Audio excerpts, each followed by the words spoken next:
একদিকে একজন third gender বিচারপতি, অন্যদিকে ট্রাফিক সিগন্যালে দাঁড়িয়ে ভয় দেখিয়ে টাকা আদায় করা, না দিতে পারলে মারে। কিন্তু কেন? 2014 সালে ভারত সরকার প্রথমবারের মতো থার্ড জেন্ডারের স্বীকৃতি দেন। 2019 সালে থার্ড জেন্ডার প্রোটেকশনের আইন আসে।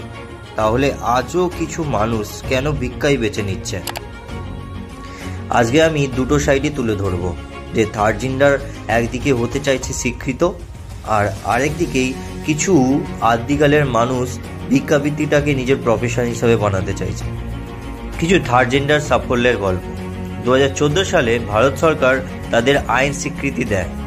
2019 সালে আইন আসে যাতে তারা শিক্ষা ও চাকরি পায়। জয়িতা মণ্ডলকে তো আপনারা সবাই চেনেন, ভারতের প্রথম ট্রান্সজেন্ডার যিনি বিচারপতি হয়েছিলেন। গৌরী সামন্ত শিশুদের অধিকার নিয়ে কাজ করেছেন। লক্ষ্মীনারায়ণ ত্রিপাঠী জাতীয় সংঘে ভারতের প্রতিনিধি হিসাবে কাজ করেছেন।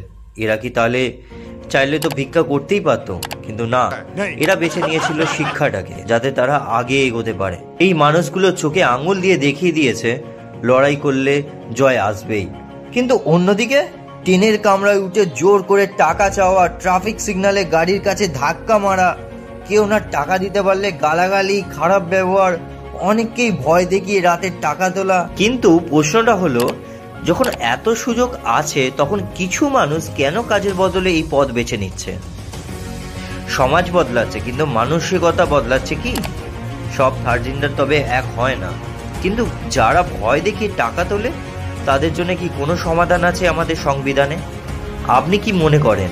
কমেন্টে জানান, এটা সমাজের দোষ নাকি তাদের ব্যক্তিগত সিদ্ধান্ত? শেয়ার করুন যাতে সবার কাছে এই বাস্তবতাটা পৌঁছাতে পারে। দেখা হচ্ছে পরবর্তী ভিডিওতে। জয় হিন্দ, জয় ভারত।